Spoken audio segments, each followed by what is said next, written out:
ಇವು ಮರೆಯಲಾರದ ಮೌಲ್ಯವಾದ ಮಾತುಗಳು.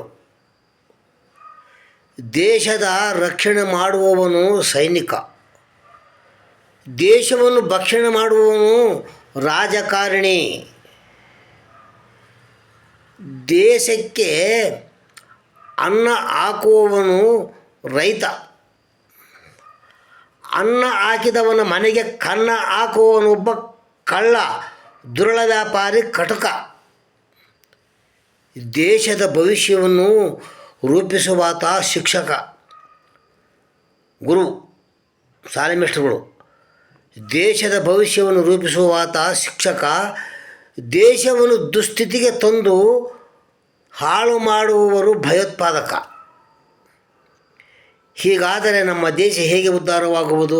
ಬರೀ ಜೈ ಜವಾನ್ ಜೈ ಕಿಸಾನ್ ಯಾವುದೂ ಇಲ್ಲ, ಅದಕ್ಕೆ ಬರೀ ಹೇಳುವುದಕ್ಕೆ ಮಾತ್ರ ಹೇಳಿದ್ದಾರೆ.